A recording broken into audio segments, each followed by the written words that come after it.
Hello friends, welcome to exam accepted. आज हम बात करेंगे एसएससी सीजीएल 2022। इस वीडियो में 25 क्वेश्चन होंगे मैथ के, जैसा कि आपके एग्जाम में आते हैं।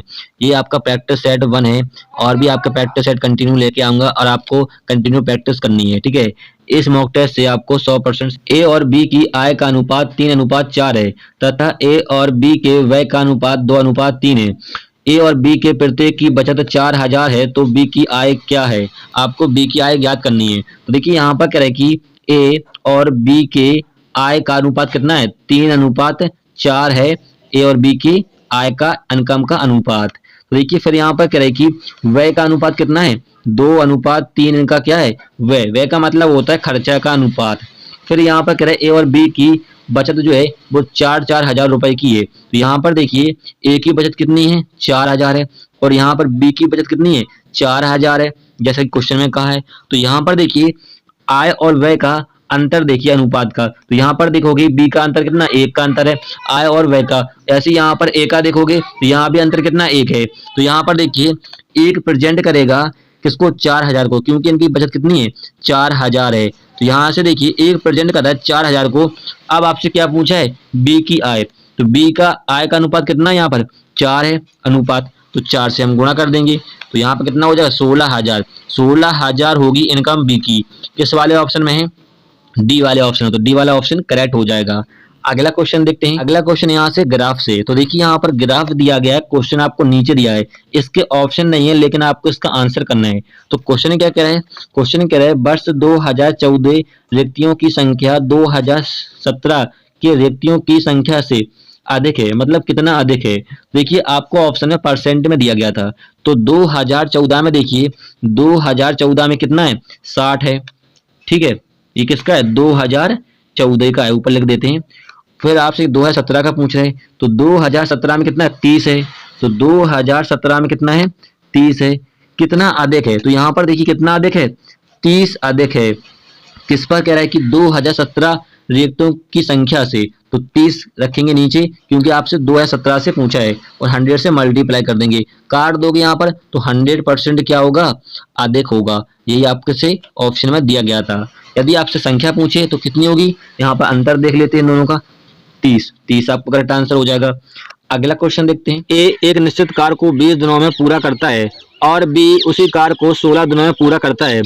यदि ए और बी ने एक साथ कार्य शुरू किया और ए ने 4 दिनों के बाद कार्य छोड़ दिया तो शेष कार्य को बी द्वारा कितने दिनों में पूरा किया जाएगा। तो देखिए यहाँ पर क्वेश्चन में क्या है कि ए जो है वो किसी कार्य को 20 दिनों में करता है, बी जो है किसी कार्य को 16 दिनों में करता है।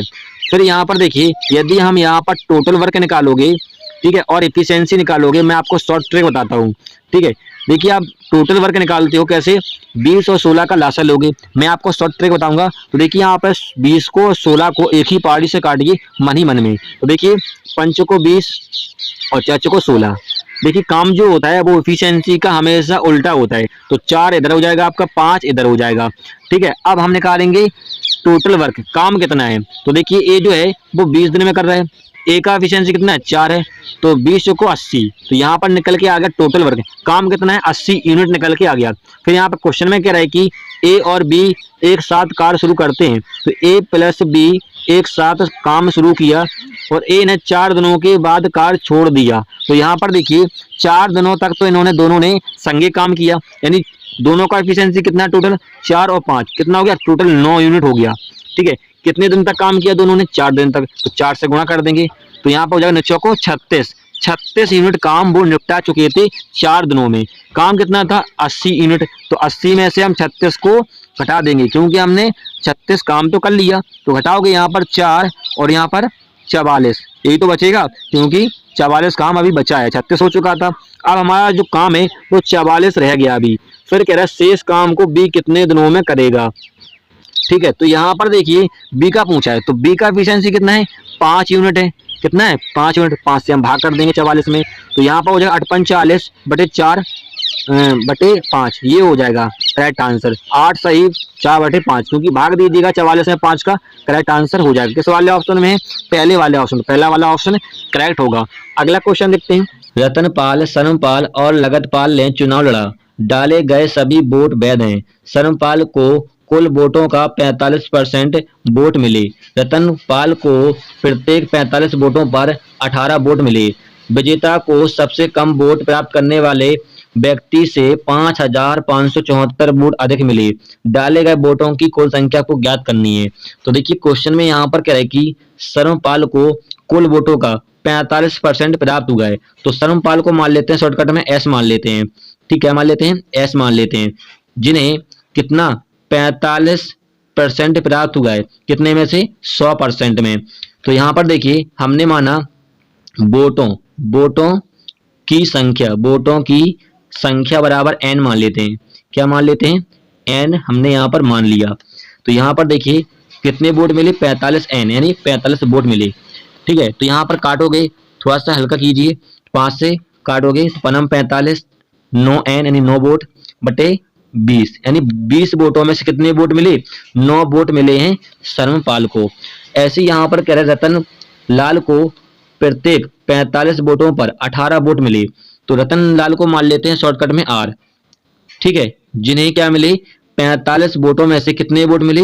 18n। n का मतलब क्या है? वोटों की संख्या। इसको भी काट लेते हैं, थोड़ा सा हल्का कीजिए। तो 9 दूनी 18, 9 पन्ना 45। तो यहाँ पर देखिए 2n बटे 5। इन्हें 5 वोटों में से कितने वोट मिले? सिर्फ 2 वोट मिले। तो यहाँ पर फिर कह रहा है कि विजेता को सबसे कम वोट प्राप्त करने वाले व्यक्तियों में से कितने? 5,574 अधिक वोट मिले हैं। तो देखिए हमें तो लगत पाल का पता ही नहीं, तो लगत पाल को क्या कर देंगे?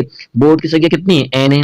तो हम कर देंगे यहाँ पर n माइनस के कोष्टक में 9n प्लस 2n प्लस के 5 ये कर लेंगे, क्योंकि यदि हम इन दोनों को जोड़ देंगे और इसको घटा देंगे n से तो आपका निकल के आ जाएगा लगत पाल को कितने वोट मिले हैं। तो देख चलिए यहाँ पे सॉल्व करोगे तो n माइनस के यहाँ पर क्या हो जाएगा? यहाँ पे आप 4 से गुणा ऊपर कर दीजिए, 4 से नीचे कर दीजिए। तो यहाँ से आप डायरेक्ट क्या लीजिए? 20 लासा आ जाएगा और यहाँ पर क्या हो जाएगा? 9n प्लस के 4 दूनी 8n। ठीक है, जल्दी करने के लिए मैंने ऐसा किया है। तो n माइनस के 17n बटे 20 और यहाँ पर आप 1 लगा लीजिए, लासा लोगे तो क्या हो जाएगा? यहाँ पर 3n बटे 20 मैंने डाइट कर दिया, क्योंकि यहाँ पर 20n हो जाएगा और 20n में से 17n घटा देंगे तो 3n आएगा। ठीक है, तो 3n जो है वो किसको मिले हैं? ये मिले हैं 20 वोटों में से 3 वोट मिले हैं किसको? लगत पाल को मिले हैं। फिर यहाँ पर कह रहा है कि विजेता को सबसे कम वोट प्राप्त करने वाले यानी सबसे अधिक किनको मिले? सबसे अधिक मिले हैं सर्वपाल को। तो इनका कितना है यहाँ पर? 9n बटे 20 और सबसे कम किसके हैं? आपके लगत पाल के, जो कि कितने मिले हैं? 3 वोट मिले हैं 20 में से। कह रहा है कि कितने अधिक हैं? 5,574। इसको रखेंगे इक्वल में 5,574। तो यहाँ पर देखिए ये तो 20 है, तो यहाँ पर लासा 20 ही आएगा। तो यहाँ पर घटा दोगे, क्या बचेगा आपका? 6n बटे 20 और यहाँ पर क्या बचेगा? 5,574। ठीक है, और यहाँ पर देखिए 20 का गुणा करोगे तो यहाँ पर पहले 2 से काट देते हैं। तो 2 से काटोगे 3 और यहाँ पर कटेगा आपका क्या? 2 से 10 बचेगा और यहाँ से काटोगे तो कितने बार कटेगा? यहाँ से कटेगा आपका 3 एकम 3 8, 3 एकम 3 8, 5 8, इससे कट जाएगा और नीचे 10 है आपका। तो आंसर क्या हो जाएगा? यहाँ पर लिख देते हैं, जगह नहीं है, 18,580 क्या हो जाएगा? वोटों की संख्या हो जाएगी। यही आपका करेक्ट आंसर हो जाएगा। क्लियर है? चलिए अगला क्वेश्चन देखते हैं। श्रीवल्ली 7,560 रुपए में एक डबल बेड और 4,575 रुपए में एक डाइनिंग टेबल खरीदती है। उसने डबल बेड को 9% लाभ पर बेचा। उसे डाइनिंग टेबल को कितने % लाभ पर बेचना चाहिए जिससे पूरे लेन देन में 15% का लाभ प्राप्त हो? तो देखिए इस क्वेश्चन का शॉर्ट ट्रिक बताता हूँ।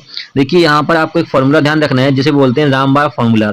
रामबाण फॉर्मूला क्या होता है? a plus B plus a multiply v upon 100, ये होता है रामबाण फॉर्मूला। तो देखिए यहाँ पर क्वेश्चन में क्या रहे कि 9% का लाभ, 9% का, जबकि लाभ का बात हो तो लाभ में हमेशा प्लस में रखते हैं वैल्यू को। ठीक है, तो यहाँ भी क्या रहे 15% का लाभ होता है पूरे लेन देन में। तो यहाँ पे 2 बार क्या है? लाभ हो रहा है, तो यहाँ भी क्या रखेंगे? प्लस में रखेंगे। तो देखिए इसको रख देंगे, a का मान दे देंगे, इसको दे देंगे b का मान। तो चलिए इस वाले फॉर्मूला में पुट कर देंगे। तो यहाँ पर हो जाएगा क्या? 15 प्लस 9 प्लस 15 मल्टीप्लाई 9 बटे 100। तो यहाँ पर हो जाएगा आपका 24 प्लस के यहाँ पर कितना हो जाएगा 135 और यहाँ पर 100 है तो यहाँ पर दशमलव लग जाएगा। ठीक है, तो इनको जोड़ोगे कितना हो जाएगा 25.35%। तो लेकिन आपको ऑप्शन में सिर्फ परसेंट में दे रहा है, ठीक है, दशमलव के बाद अंक नहीं दे रहा है, तो आपका 25% करेक्ट आंसर हो जाएगा। किस वाले ऑप्शन है? पहले वाले ऑप्शन, पहला वाला ऑप्शन करेक्ट होगा। अगला क्वेश्चन देखते हैं। अगला क्वेश्चन फिर से ग्राफ से है, कह रहा है कि यहाँ पर प्रश्न नीचे दिया गया है, वर्ष 2015 और 12 के बीच रिक्तियों की संख्या में कितना अंतर है? तो 2015 कहाँ पर है? 2015 का है 100, 2015 कितना है 100 है। और यहाँ पर क्या है 2012, तो 2012 का कितना है 55 है, 2012 का कितना है 55 है। तो इन दोनों का अंतर देखना था कितना है 45, 45 आपका करेक्ट आंसर हो जाएगा। क्लियर है? चलिए अगला क्वेश्चन देखते हैं। यदि त्रिभुज का एक कोण 78 है और दो अन्य आंतरिक कोण के समद्विभाजक के बीच कोण है, यानी कोण ज्ञात करने हैं, तो देखिए हमने यहाँ पर एक ट्रायंगल बना लिया, ये आपका एक ट्रायंगल बना लिया, इसको नाम दे दिया ए वी सी, ये तीन भुजाएं। तो यहाँ पर देखिए एक ट्रायंगल आपको कोण दे रखा है 78, तो यहाँ पर ए वाला मान लिया हमने 78 अंश है। फिर यहाँ पर क्या है कि दो आंतरिक कोण, तो यहाँ पर बी और सी है दो आंतरिक कोण जो कि क्या करते हैं समद्विभाजक के बीच कोण, तो इसको मान लेते हैं ओ मान लेते हैं यहाँ पर। ठीक है, यही कोण आपको क्या करना है ज्ञात करना है, ये वाला कोण, ये वाला क्या करना है ज्ञात करना है आपको।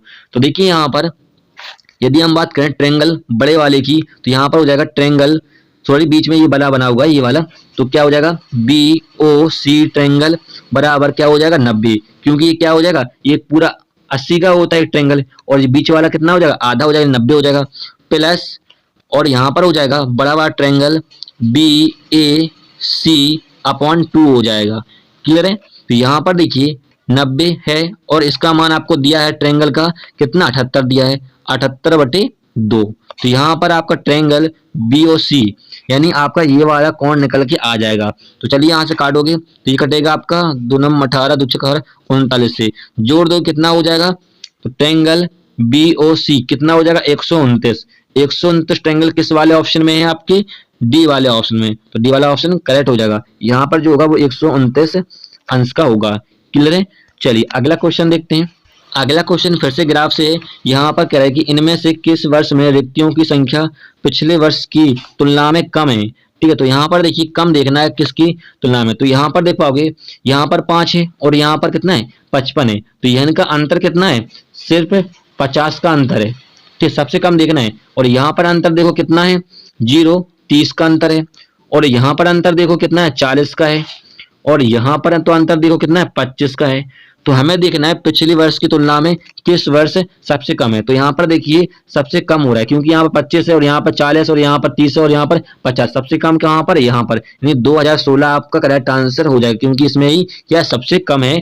ठीक है, पिछले वर्ष की तुलना में, तो 2016 करेक्ट आंसर हो जाएगा। अगला क्वेश्चन देखते हैं। यदि x माइनस 20/x बराबर 1 है, आपको इसका मान ज्ञात करना है। तो देखिए यहाँ पर लिखा हुआ है x माइनस के 20/x बराबर 1, तो यहाँ पर 1 कॉमन लीजिए और यहाँ पर लासा लोगे क्या हो जाएगा x स्क्वायर माइनस के 20 बराबर 1, एक x यहाँ पर चला जाएगा आपका, तो x स्क्वायर माइनस के 20 बराबर x को इधर ले आइए तो क्या हो जाएगा x स्क्वायर माइनस के x माइनस के 20 बराबर 0।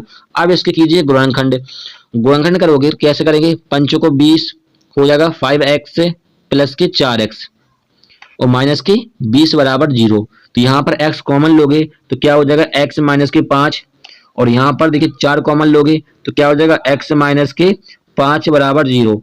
तो यहाँ पर हो जाएगा x माइनस के 5 और यहाँ पर हो जाएगा x प्लस के 4, x बराबर 0। तो देखिए यहाँ पर ये वाला जो मान है वो माइनस में हो जाएगा और माइनस का कभी हम लेते नहीं है, तो यहाँ पर हो जाएगा x माइनस के 5 बराबर 0, x बराबर 5, x का मान कितना निकल गया 5 निकल के आ गया, इसमें पुट कर दीजिए। तो यहाँ पर लिखा हुआ है x की पावर स्क्वायर प्लस के 75/x स्क्वायर। तो चलिए यहाँ पर x का मान पुट करोगे कितना हो जाएगा, ये हो जाएगा 25, क्योंकि 5 का स्क्वायर कितना होता है 25 होता है, और 75 यहाँ भी 25 हो जाएगा, काट दोगे 25 दिया तो 75 जोड़ दो कितना हो जाएगा 28। 28 किस वाले ऑप्शन में है आपके पहले वाले ऑप्शन में, तो पहला वाला ऑप्शन करेक्ट हो जाएगा। अगला क्वेश्चन देखते हैं। राजेश और राधिका एक कार्य को क्रमशः 20 दिन और 25 दिन में पूरा कर सकते हैं। उन्होंने एक साथ कार्य करना शुरू किया लेकिन 6 दिनों के बाद राधिका ने कार्य को छोड़ दिया। फिर राजेश एक नए साथी रीतिका के साथ कार्य करता है और दोनों शेष कार्य को 4 दिनों में पूरा करते हैं। यदि रीतिका अकेले कार्य को करती है तो वह उसी कार्य का 50% कितने दिनों में पूरा कर सकती है। तो देखिए राजेश जो है वो 20 दिन में कर रहे हैं किसी कार्य को, ठीक है, और राधिका जो है वो कितने दिन में कर रहे हैं, 25 दिन में कर रहे हैं। कितने दिन में कर रहे हैं, 25 दिन में कर रहे हैं। तो देखिए इन दोनों का निकाल देंगे हम टोटल वर्क। टोटल वर्क का मतलब होता है काम कितना है, और निकालेंगे इफिशियंसी, क्षमता, किस क्षमता से कार्य कर रहे हैं। तो देखिए क्षमता और टोटल वर्क कैसे निकालते हैं, तो पहले निकालेंगे हम इफिशियंसी, क्षमता निकालेंगे। देखिए क्षमता निकालने के लिए आपके पास दो ट्रिकें होती हैं। एक तो आप क्या कीजिए, क्षमता निकालने के लिए 20 और 25 का लीजिए अब लासा, ठीक है, तो आप टोटल वर्क निकाल लोगे, फिर इफिशियंसी निकाल लोगे। तो यहाँ से मैं आपको शॉर्ट ट्रिक बताता हूँ। आप मन ही मन में 20 और 25 को काटिए, तो पंच को 20 और पचम 25, 5 के पाड़े से हमने मन ही मन में काट लिया। लिखा इसलिए है क्योंकि आपको समझ में आया। देखिए जो काम होता है वो हमेशा इफिशियंसी का अपोजिट होता है। तो यहाँ पर 5 यहाँ पर हो जाएगा, 4 यहाँ पर, क्योंकि हमेशा उल्टा होता है काम। अब हम निकालेंगे यहाँ से क्या, टोटल वर्क, काम कितना है। तो देखिए राजेश जो है वो 20 दिन में किसी कार्य को कर रहा है, इफिशियंसी कितनी है, 5 है, गुणा कर दो कितना हो जाएगा, 100। तो ये निकल के आ गया आपका टोटल वर्क कितना है, यानी काम कितना है, 100 यूनिट काम है। क्लियर है। अब यहाँ पर क्वेश्चन में क्या कह रहा है कि उन्होंने एक साथ कार्य शुरू किया 6 दिनों तक के बाद राधिका ने कार्य छोड़ दिया, यानी राजेश और राधिका ने काम शुरू किया मिलकर। तो इन दोनों का इफिशियंसी कितना है, 9 यूनिट, क्योंकि 5 और 4 कितना हो जाएगा, 9 हो जाएगा। 6 दिनों तक काम किया तो 6 से गुणा कर देंगे, यहाँ पर 54 हो जाएगा। अब देखिए काम जो है 6 दिनों में राजेश और राधिका ने कितना कर लिया, 54 काम कर लिया। काम कितना था, 100 था पूरा, तो 100 में से क्या करेंगे हम, 54 को घटा देंगे, तो कितना आ जाएगा आपका 46। काम अब जो बचा है वो कितना बचा, 46 यूनिट बचा, क्योंकि 6 दिनों में 54 यूनिट राधिका और राजेश ने मिलकर कर लिया। अब बचा कितना, 46 बचा। फिर यहाँ पर कह रहा है कि राजेश एक नए साथी की रीतिका के साथ कार्य करता है और दोनों शेष कार्य को 4 दिनों में पूरा कर लेते हैं, यानी जो है शेष काम कितना बचा हमारा, 46। राजेश और रीतिका जो नई इसके साथ काम कर रही है, रीतिका प्लस रीतिका लिख लेते हैं समझाने के लिए, रीतिका काम कर रही है जिन्होंने जो काम बचा था शेष 46 यूनिट, जो कि 4 दिनों में पूरा कर लिया। तो 4 से इसको काट देंगे, 4 एकम 4, 4 एकम 4, 4 पंचे 20। तो यहाँ पर देखिए राजेश और रीतिका का इफिशियंसी कितना निकल के आ गया, 11.5। तो देखिए अब यहाँ से हम राजेश का एफिशिएंसी कितनी है, 5 यूनिट है, तो 5 को इसमें से घटा देंगे, तो यहाँ पर 6.5 है। तो यहाँ पर रीतिका की जो इफिशियंसी कितनी निकल के आ गई, रीतिका की आपकी निकल के आ गई 6.5। ये क्या इफिशियंसी है रीतिका की, ठीक है। फिर यहाँ पर कह रहा है रीतिका अकेले कार्य करती है, यानी रीतिका जो है 50% कार्य अकेले करती है। तो देखिए यहाँ पर काम कितना है, 100 यूनिट है, ठीक है। 50% निकालेंगे 100 का, कितना निकलेगा, 50 निकलेगा, ठीक है। तो काम जो है वो 50 यूनिट करना है रीतिका को। तो रीतिका का यहाँ पर एफिशिएंसी कितना है, 6.5 है, तो 6.5 से हम भाग दे देंगे। तो यहाँ पर देखिए यदि हम दशमलव को हटाओगे तो यहाँ पर ऊपर आपको क्या चला जाएगा, बिंदी लग जाएगा। काटोगे यहाँ से तो कितना हो जाएगा, यहाँ पर 5 से काटोगे तो ये हो जाएगा आपका 100/13, और इसको क्या ले सकते हो, 73 7.69 डे। ये आपका करेक्ट आंसर हो जाएगा किस वाले ऑप्शन में, सी वाले ऑप्शन में। तो सी वाला ऑप्शन करेक्ट हो जाएगा। क्लियर है। चलिए अगला क्वेश्चन देखते हैं। एक नाव धारा के अनुकूल 7.2 किलोमीटर और धारा के प्रतिकूल 3.2 किलोमीटर की दूरी 2 घंटे में तय कर सकती है। यह साथ ही 1.5 किलोमीटर धारा के अनुकूल और 0.6 किलोमीटर धारा के प्रतिकूल 24 मिनट में तय कर सकती है। धारा के अनुकूल जाते समय नाव की गति ज्ञात करना है, यानी आपको x का मान ज्ञात करना है। तो देखिए यहाँ पर आपको धारा के अनुकूल दूरी कितनी है, 7.2। तो यहाँ पर धारा के अनुकूल माना हमने x, जो कि दूरी कितनी है, 7.2। फिर यहाँ पर क्या धारा के प्रतिकूल, इसको माना y, दूरी कितनी दे रखा है आपको, 3.2। टाइम कितना लग रहा है आपका, 2 घंटे को। तो ये बन गया आपका समीकरण 1। ऐसे यहाँ पर फिर से कह रहा है कि 1.5 धारा के अनुकूल को फिर से हमने x माना, कितना कह रहा है, दूरी कितनी है 1.5 प्लस, फिर कह रहा है कि 0.6 धारा के प्रतिकूल, इसको मान लेते हैं y, टाइम कितना लग रहा है 24 मिनट। 24 मिनट लग रहा है। ठीक है, अब देखिए ये मिनट में है और यहाँ पे घंटे में दे रखा है टाइम, तो इसको घंटे में चेंज करने के लिए क्या करते हैं हम 60 से डिवाइड करते हैं, भाग देते हैं। ये बन गया आपका समीकरण 2। इसको सॉल्व करोगे तो देखिए यहाँ से काटोगे 12 दूनी 24 और 12 पंचे 60। इनको आप सॉल्व करोगे तो x का मान निकलेगा आपका 6 और y का मान निकलेगा आपका 4।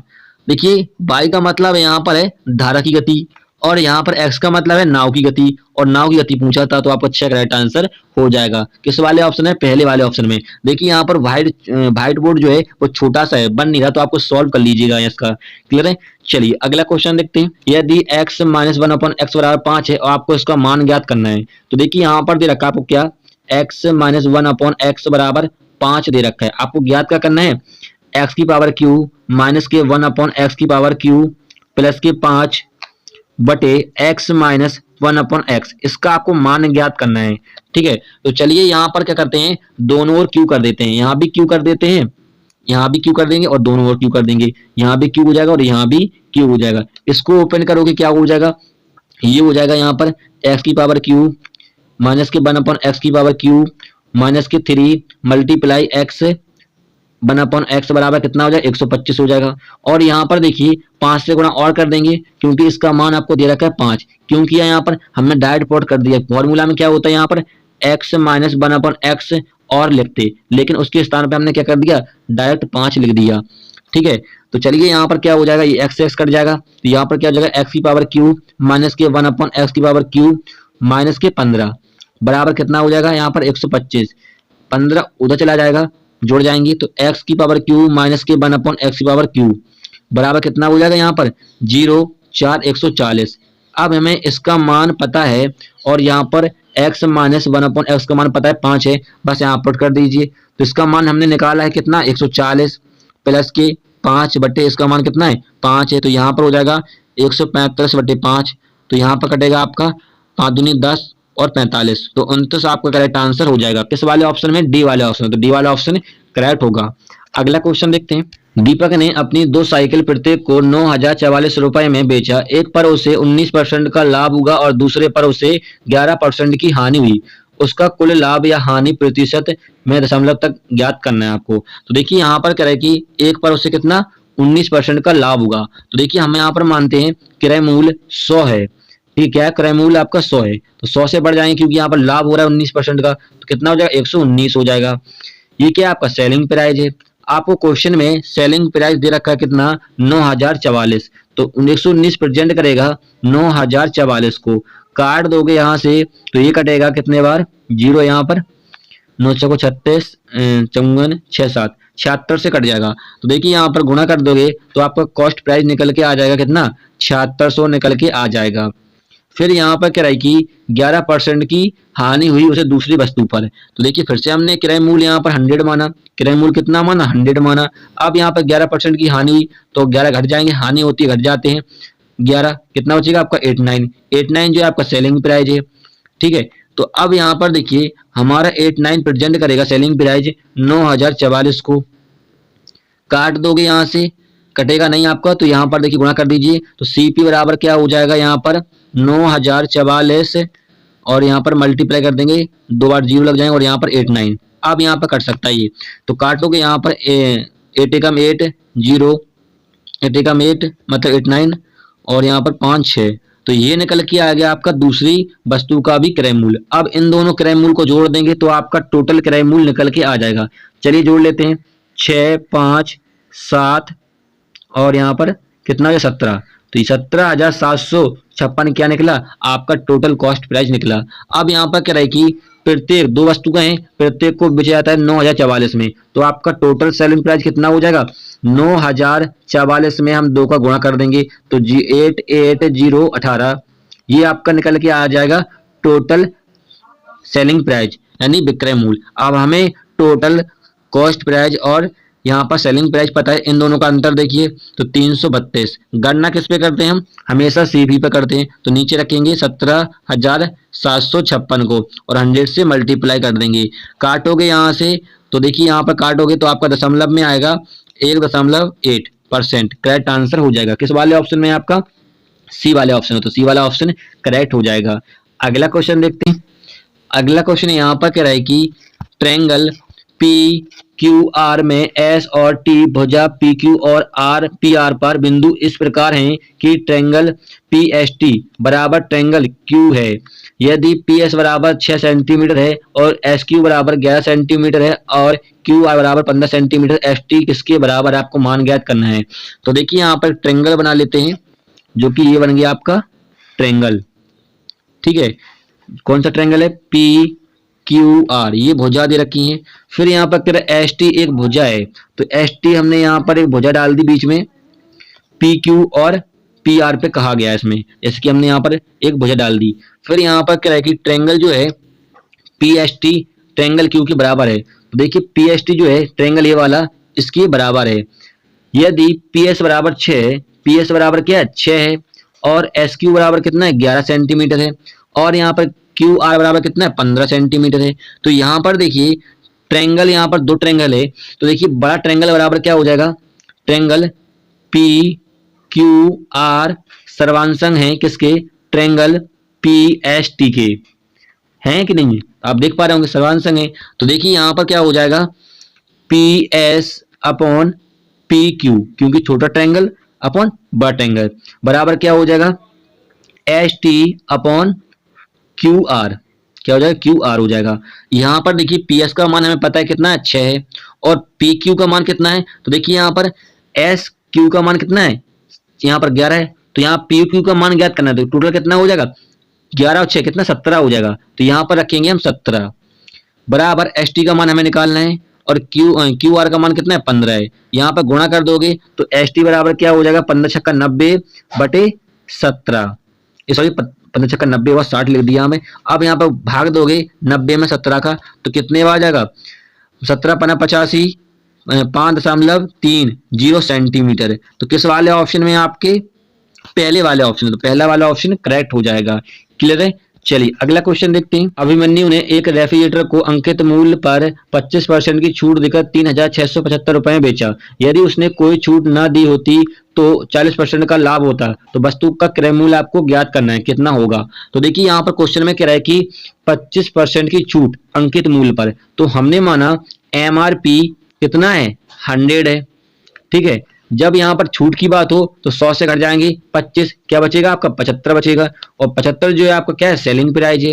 अब यहाँ पर क्वेश्चन में कह रहा है कि 3,675 रुपए में बेचा जाता है, तो यहाँ पर 75 प्रेजेंट करेगा कितना? 3,475 को। तो यहाँ पर पहले काट दीजिए, यहाँ पर काटोगे तो 3 बार कटेगा और यहाँ पर 4 बार कटेगा। 3 से काटोगे 3 एकम 3, 3 दूनी 6 और 3 दूनी 6, 3 5 15, 4 से गुणा कर दोगे तो यहाँ पर MRP अंकित मूल्य निकल के आ जाएगा। पंचों को 20, 2, 8, 2, 10, 1 हासिल, 8, 1, 9, और यहाँ पर कितना? 49। तो 49 आपका MRP निकल के आ गया। फिर यहाँ पर कह रहा है 40% का लाभ होता है, तो वस्तु का क्रय मूल्य ज्ञात करना है। तो देखिए क्रय मूल्य ज्ञात करना है तो 100 बटे क्या हो जाएगा आपका? 140, क्योंकि हमने माना यहाँ पर क्रय मूल्य क्या है?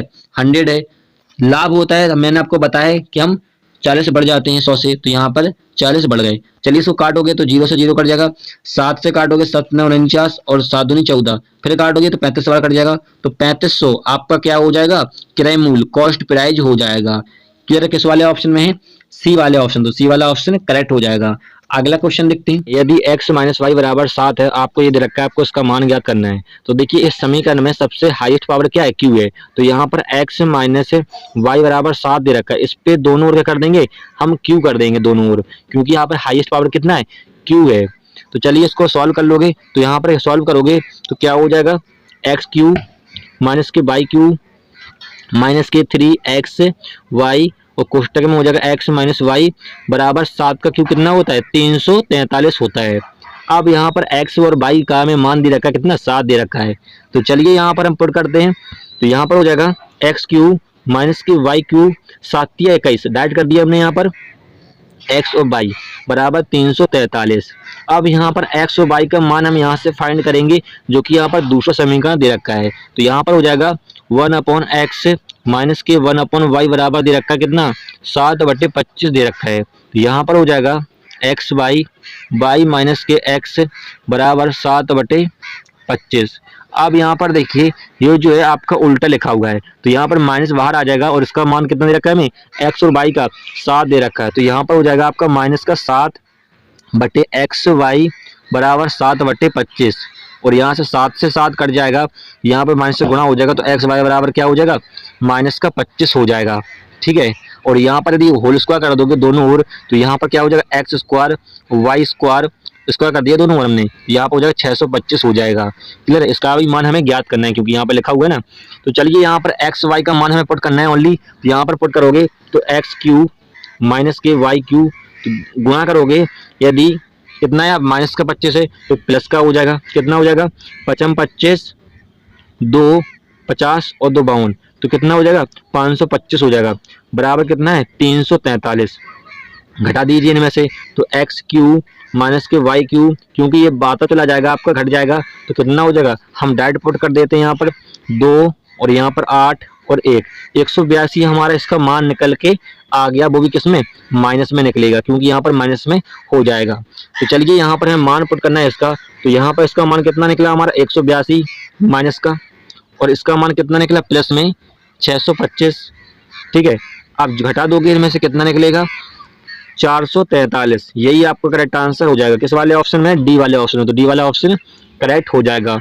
अगला क्वेश्चन देखते हैं, पहले 2 वर्षों के लिए साधारण ब्याज की दर 7% प्रति वर्ष, अगले 4 वर्षों के लिए 10% प्रति वर्ष, और अगले 6 वर्षों से अधिक अवधि के लिए 15% प्रति वर्ष। यदि एक व्यक्ति को 9 वर्ष के बाद साधारण ब्याज 84,444 रुपए मिलते हैं तो उसने कितना पैसा निवेश किया था। तो देखिए यहाँ पर क्या, 2 वर्षों के लिए कितना, 7%, तो गुणा कर दो कितना हो जाएगा, 14% हो जाएगा, क्योंकि यहाँ पर क्या है, 2 वर्षों के लिए 2 का गुणा कर दिया हमने 7% में। फिर अगला कह रहा है कि 4 वर्षों के लिए कितना रेट परसेंट कह रहा है, 10, तो 10 से गुणा कर देंगे, कितना हो जाएगा, 40% हो जाएगा। फिर यहाँ पर क्या, 6 वर्ष से अधिक अवधि के लिए 15% प्रति वर्ष। तो देखिए यहाँ पर क्या रहा है कि टोटल जो अवधि है, समय है, वो 9 वर्ष का है, तो यहाँ पर देखिए 2 यहाँ पर हो चुका है, 4 यहाँ पर हो चुका है, अब कितना हो चुका है, 6 हो चुका टोटल, तो यहाँ पर कितना बचेगा आपका, 3 बचेगा, तो 3 मल्टीप्लाई कर रहा है 15% प्रति वर्ष, तो 15 से गुणा कर दोगे कितना हो जाएगा, 15 45, इनको जोड़ दो कितना हो जाएगा, 9 और 9 99% हो गया, क्योंकि इनका हमने टोटल जोड़ दिया, इनको टोटल हमने जोड़ दिया, कितना हो गया, 99%, और यही प्रेजेंट करेगा ब्याज कितना हो रहा है, सिंपल इंटरेस्ट 84,744। अब यहाँ पर देखिए हम परसेंटेज को हटाओगे तो यहाँ पर डबल जीरो लग जाएगा, यहाँ से काटोगे तो ये कटेगा कितने बार में, 8 5 8 9, और यहाँ से 0 कटेगा और 0, तो ये हो जाएगा आपका करेक्ट आंसर। क्या हो जाएगा, उसने इतना पैसा निवेश किया था, यानी आपका ये मूलधन है। करेक्ट आंसर हो जाएगा, किस वाले ऑप्शन में है, डी वाले ऑप्शन, तो डी वाला ऑप्शन करेक्ट हो जाएगा। अगला क्वेश्चन देखते हैं। अगला क्वेश्चन है, इसका आपको मान ज्ञात करना है। ठीक है, तो इस क्वेश्चन का आंसर आप लोग कमेंट में दीजिएगा क्या होगा इसका आंसर। अगला क्वेश्चन देखते हैं। केंद्र O वाले एक वृत्त में PQ एक व्यास है और PR एक जीवा है। बिंदु S PR पर इस प्रकार है कि OS बराबर 9 सेंटीमीटर है और ट्रायंगल PSO बराबर 60 अंश है। यदि ट्रायंगल QOR 60 अंश है तो SR की लंबाई आपको ज्ञात करनी है। तो देखिए हमने एक यहाँ पर बनाया है ट्रायंगल, ये क्या है, ट्रायंगल बना लिया हमने यहाँ पर। इस पर एक जीवा डाली गई है जो कि क्या है, PQ। जैसा कि क्वेश्चन क्या है, PQ क्या है, एक जीवा है जो कि O केंद्र है, उसका केंद्र कौन है यहाँ पर, O है, और PR एक जीवा है, यानी एक जीवा और डाली गई है जो कि PR है। तो यहाँ पर हमने जीवा और डाल दी जो कि क्या है, PR है, तो यहाँ पर R बना ली हमने। और यहाँ पर कौन सी बिंदु पे कह रहा है, बिंदु क्या है, S है, तो इसका बिंदु क्या है, S है। ठीक है, S बिंदु है। OS 9 सेंटीमीटर है, तो यहाँ पर OS को मिला दिया गया है जो कि कितना है, 9 सेंटीमीटर है। फिर यहाँ पर क्या है कि ट्रायंगल PSO, यानी जो आपका PSO है ट्रायंगल, वो कितने का है, ये वाला ट्रायंगल आपका 60 अंश का है।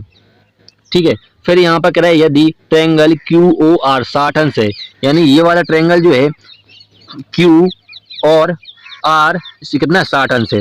अब यहाँ पर देखिए जब आपका ये वाला ट्रायंगल कितने का है, आपको SR की लंबाई ज्ञात करनी है।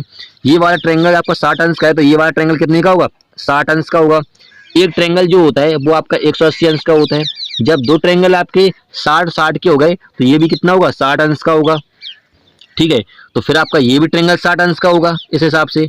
तो देखिए एक जो लंबाई है वो आपकी कितनी है, 9 सेंटीमीटर है, तो ये लंबाई भी कितनी होगी आपकी, एसआर वाली, ये भी आपकी 9 सेंटीमीटर होगी। तो एसआर बराबर कितना हो जाएगा, 9 सेंटीमीटर हो जाएगा। कुछ नहीं करना था, थोड़ा सा लॉजिक लगाना था। तो किस वाले ऑप्शन में है, सी वाला ऑप्शन करेक्ट हो जाएगा। अगला क्वेश्चन देखते हैं। क्वेश्चन है, माँ और पिता की औसत आयु 28 वर्ष है और माँ पिता बच्चे की औसत आयु 20 वर्ष है। 3 वर्ष बाद बच्चे की आयु वर्षों में ज्ञात करना है। तो देखिए, माँ को मान लेते हैं शॉर्टकट में मदर, मतलब एम मान लेते हैं। फादर यानी पिता को मान लेते हैं एफ, शॉर्टकट में मतलब फादर।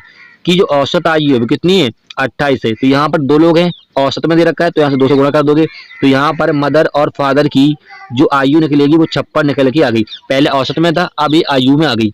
फिर यहाँ पर करें माता पिता और बच्चे की, यानी एम फादर यानी पिता और सी को मान लेते हैं बच्चा, तो चाइल्ड मान लेते हैं। बराबर औसत कितना है, 3 लोग हैं तो 3 से यहाँ पर डिवाइड करेंगे, बराबर कितना 20 है। तो यहाँ पर आप गुणा कर दोगे 3 का, तो यहाँ पर मदर फादर और चाइल्ड का जो आयु निकलेगी वो कितनी निकलेगी, 20 या 60 वर्ष निकलेगी। फिर यहाँ पर क्या 3 वर्ष बाद बच्चे की आयु कितनी होगी, तो देखिए यहाँ पर हमें मदर और फादर का जो आयु का योग था वो 56 था और यहाँ पर तीनों का कितना है, यहाँ पर 60 है। तो इन दोनों का अंतर देख लीजिए कितना है, यहाँ पर 4 वर्ष का है। तो यहाँ पर चाइल्ड का जो आयु होगी वो 4 वर्ष निकली, लेकिन यहाँ पर क्या है 3 वर्ष बाद, तो 3 को और जोड़ देंगे यहाँ पर, तो चाइल्ड का जो वर्ष होगा कितना होगा, 7 वर्ष का होगा। यही आपका करेक्ट आंसर हो जाएगा। किस वाले ऑप्शन में है, पहले वाले ऑप्शन, पहला वाला ऑप्शन करेक्ट हो जाएगा। अगला क्वेश्चन देखते हैं। यदि 2 sin थीटा माइनस के 8 cos स्क्वायर थीटा प्लस बराबर 0 है तो इसका मान ज्ञात करना है। तो देखिए यहाँ पर लिखा हुआ है 2 sin थीटा माइनस के 8 cos स्क्वायर थीटा प्लस के 5 बराबर 0 है। तो देखिए यहाँ पर हम cos स्क्वायर थीटा का मान पुट कर देते हैं। तो देखिए यहाँ पर हो जाएगा 2 sin थीटा माइनस के 8, तो क्या हो जाएगा 1 माइनस के साइन स्क्वायर थीटा होता है कॉस स्क्वायर थीटा बराबर प्लस की 5। अब यहाँ पर देखिए 8 का मल्टीप्लाई अंदर कर देंगे तो क्या हो जाएगा 2 साइन थीटा माइनस के 8 माइनस प्लस का हो जाएगा 8 साइन स्क्वायर थीटा प्लस की 5 बराबर 0। तो यहाँ पर देखिए 8 स्क्वायर साइन स्क्वायर थीटा को इधर ले आओगे तो 8 साइन स्क्वायर थीटा, फिर इसको लिखोगे प्लस का 2 साइन थीटा। अब यहाँ पर 8 माइनस का और प्लस का 5 घटा दोगे तो माइनस का 3 बराबर 0। अब जो ये रूप बन गया आपका गुणनखंड के रूप में बन गया, तो हमें ऐसा सोचना है कि 8 या 24, ठीक है, ऐसा सोचना है कि हमें 2 मिल जाए और गुणा करने में 24 मिल जाए, तो 6 को 24। तो यहाँ पर हो जाएगा 8 साइन स्क्वायर थीटा प्लस के 4 साइन थीटा माइनस के 4 साइन थीटा माइनस के 3 बराबर 0। तो यहाँ पर देखिए यदि हम क्या कॉमन ले लें, 2 साइन थीटा कॉमन ले लें तो यहाँ पर क्या बचेगा 4 साइन थीटा और यहाँ पर क्या बचेगा प्लस के 3 बचेगा, और यहाँ पर माइनस का ले लें 1 तो यहाँ पर क्या बचेगा 4 साइन थीटा प्लस के 3 बराबर 0। तो यहाँ पर देखिए ये जो प्लस वाला है ये तो आपका माइनस में चला जाएगा, क्योंकि हम इसको 0 के इक्वल रखोगे तो क्या हो जाएगा, माइनस वाला हम हमेशा लेते नहीं है। तो यहाँ पर आपका बचेगा क्या 2 साइन थीटा माइनस के 1 बराबर 0, और इसको क्या ले सकते हो साइन थीटा बराबर 1/2, और 1/2 जो होता है वो साइन में किसका मान होता है, साइन 30 का मान होता है। तो साइन से 30 का मान होता है, तो यहाँ से साइन साइन कट गया तो थीटा बराबर कितना आ गया आपका 30 अंश आ गया, और 30 थीटा का मान जो अंश है वो यहाँ पर पुट कर दोगे इस वाले में। तो यहाँ पर पुट करोगे तो क्या हो जाएगा आपका, डायरेक्ट कर देते हैं साइन 60 हो जाएगा, क्योंकि यहाँ पर 30 है और 2 यहाँ पर है, गुणा कर दोगे, प्लस यहाँ पर हो जाएगा कॉसेक 60 हो जाएगा। और यहाँ पर देखिए 60 tan 60 का मान कितना होता है, √3 होता है, और यहाँ पर हो जाएगा 2/√3। यहाँ पर 1 लगाओगे तो क्या हो जाएगा आपका 5/√3। अब यहाँ पर दोनों ओर क्या कर दिया, परिमेय कर देते हैं, √3 से परिमेय कहते हैं, ठीक है। तो यहाँ पर हो जाएगा आपका 5√3/3। ये आपका करेक्ट आंसर हो जाएगा। किस वाले ऑप्शन में है, ये आपका सी वाले, तो सी वाला ऑप्शन करेक्ट हो जाएगा। अगला क्वेश्चन देखते हैं। PQRS एक चक्रीय चतुर्भुज है जिसमें PR और SQ एक दूसरे को बिंदु O पर प्रतिच्छेद है। यदि ट्रायंगल QOR 132 है अंश है और ट्रायंगल ORS बराबर 40 अंश है, तो ट्रायंगल QP का आपको माप ज्ञात करना है। तो देखिए यहाँ पर हम बना लेते हैं एक चक्रीय चतुर्भुज, ये बन गया आपका चक्रीय चतुर्भुज बन गया। तो यहाँ पर क्या है PQRS, ठीक है, चक्रीय चतुर्भुज होता है। तो यहाँ पर हम यहाँ से वृत्त बना लेंगे इस चारों इसके, क्योंकि यहाँ पर क्या है चक्रीय चतुर्भुज है, तो ये बन गया आपका वृत्त। फिर यहाँ पर क्या है PR और SQ एक दूसरे को ओ बिंदु पर प्रतिच्छेद करती हैं। तो यहाँ पर एक दूसरे को काट लेते हैं, प्रतिच्छेद कर देते हैं ओ बिंदु पर। ये आपका क्या ओ बिंदु है, ठीक है, यहाँ पर प्रतिच्छेद कर रही हैं। फिर यहाँ पर ट्रायंगल दे रहा है आपको, ट्रायंगल क्यू ओ आर 132 अंश। तो यहाँ पर क्यू और ओ आर ये जो है आपका कितना 132 अंश दे रखा है, ये वाला ट्रायंगल। फिर यहाँ पर क्या है triangle O R S, triangle O R S, तो ये आप वाला जो है वो आपको कितना दे रखा है 40 अंश दे रखा है। और क्या है तो क्यू पी ओ का आपको माप ज्ञात करना है। तो देखिए यहाँ पर ये बड़ा वाला ट्रायंगल देखोगे ये कितने का होता है, ये वाला ट्रायंगल ये होता है आपका 180 अंश का होता है। तो यहाँ पर हो जाएगा आपका क्या triangle P O Q plus के ट्रायंगल क्यू ओ आर बराबर 180 अंश। क्योंकि देखिए यहाँ पर दो ट्रायंगल बन रहा है, इसमें बन रहा है नहीं बन रहा है, ये ट्रायंगल ये बन रहा है आपका, एक ये वाला ट्रायंगल बन रहा है और ये ट्रायंगल ये वाला बन रहा है, और ये पूरा होता है आपका 180 अंश का, और इसका मान हमें दे रखा है कितना 132 अंश दे रखा है। तो यहाँ पर हो जाएगा क्या ट्रायंगल पी ओ क्यू बराबर ए प्लस के 132 दे रखा है बराबर 180 अंश होता है। तो यहाँ पर 180 अंश घटा दोगे तो यहाँ पर ट्रायंगल पी ओ क्यू बराबर कितना निकलेगा 48 निकलेगा। अब यहाँ पर देखिए ये वाला ट्रायंगल जो है वो आपका कितना निकला 48, और देखिए ये वाला जो आपका 40 था तो ये भी कितना होगा 40 होगा। हमें ज्ञात किसका करना है, ये वाला ट्रायंगल ज्ञात करना है, जैसा कि उसने कहा है triangle Q O P O ये इसका ज्ञात करना है। तो यहाँ पर हो जाएगा आपका क्या ट्रायंगल पी प्लस के ट्रायंगल ओ प्लस के ट्रायंगल क्यू बराबर कितना होता है 180 अंश होता है। क्लियर है। तो यहाँ पर हमें ट्रायंगल पी का मान ज्ञात करना है, ट्रायंगल ओ का मान हमें ज्ञात हो गया कितना 40 है, और ट्रायंगल क्यू का ओ कितना है ओ 48 है, और क्यू कितना है 40 है, और यहाँ पर कितना 180 अंश है। जोड़ दोगे घटा दोगे यहाँ पर तो ट्रायंगल पी बराबर कितना हो जाएगा 88 में से 180 घटाइए तो 92, तो 92 अंश आपका ट्रायंगल पी का मान होगा। तो किस वाले ऑप्शन में, सी वाले ऑप्शन में, तो सी का मान 92 अंश करेक्ट आंसर हो जाएगा। क्लियर है। चलिए अगला क्वेश्चन देखते हैं। 5 अंक की संख्या ज्ञात कीजिए जो 3 से विभाज्य है लेकिन 9 से विभाज्य नहीं है। तो देखिए यहाँ पर आपको ज्ञात करना है इन चारों में से, तो ऑप्शन से कर सकते हो, ऐसा वाला क्वेश्चन है। तो देखिए 3 का विभाज्यता का नियम क्या होता है, 3 का विभाज्यता का नियम होता है किसी भी संख्या के अंकों का योग करके यदि 3 से कट जाता है तो वो 3 से विभाजित हो जाती है। ऐसे ही 9 का होता है कि 9 का क्या होता है, किसी भी संख्या के अंकों का योग यदि कट जाता है योग करके 9 से तो वह संख्या भी पूरी 9 से कट जाती है। तो देखिए पहली वाली संख्या में यदि हम 9 से भाग देंगे तो देखिए तो कट जाएगा, पूरा कट जाएगा, नहीं कट जाएगा। यदि हम 9 से भाग देंगे इस वाली पहली वाली संख्या में तो देखिए यहाँ पर 9 और 9 और 9 और 9 ये तो कट जाएगा, लेकिन लास्ट में 6 नहीं कटेगा 9 से। तो आपका पहला वाला ऑप्शन करेक्ट हो जाएगा, पहले वाले ऑप्शन में दे रखा है, आप ऑप्शन से कर सकते हो। चलिए अगला क्वेश्चन देखते हैं। वस्तु का विक्रय मूल्य 680 रुपए है, यदि उस वस्तु पर 15% और 20% की 2 क्रमागत छूट दी जाती है तो वस्तु का क्रय मूल्य क्या होगा, आपको कॉस्ट प्राइस ज्ञात करना है। तो देखिए हमने माना क्रय मूल्य x है, फिर यहाँ पर कह रहा है 15% की छूट, तो एक ही यहाँ पर 15% की छूट होगी तो यहाँ पर 100 पे हम घट जाएंगे 15, कितना बचेगा 85 ही बचेगा। ऐसे यहाँ पर क्या रहेगी 20% की छूट, तो फिर से हमने 100 माना, 20% छूट होगी तो हम घट जाएंगे 100 से 20, 80 बचेगा। विक्रय मूल्य कितना है 680 है। चलिए इसको काट लेंगे तो यहाँ से कटेगा आपका 4/5 और यहाँ से कटेगा 17/20, कट जाएगा नहीं कट जाएगा। फिर यहाँ पे 17 से काट दीजिए, 17 चौको 68, और यहाँ से काटोगे 10 बार कट जाएगा, गुणा करोगे यहाँ पर तो x बराबर कितना हो जाएगा 1000, 1000 होगा आपका क्या क्रय मूल्य, कॉस्ट प्राइस होगा। यही आपका करेक्ट आंसर हो जाएगा। किस वाले ऑप्शन में है, सी वाले ऑप्शन में। चलिए फ्रेंड्स हमने यहाँ पर 25 क्वेश्चन कर लिए हैं जो कि आपके एसएससी सीजीएल में प्रीवियस एग्जाम में पूछे गए थे। ठीक है, ऐसे आपको डेली मॉक टेस्ट मिलते रहेंगे मजेदार, जिससे आपका 100% सिलेक्शन हो सके। तो वीडियो हेल्पफुल लगे तब उसे लाइक कीजिएगा। फिर मिलेंगे नेक्स्ट वीडियो में। जय हिंद।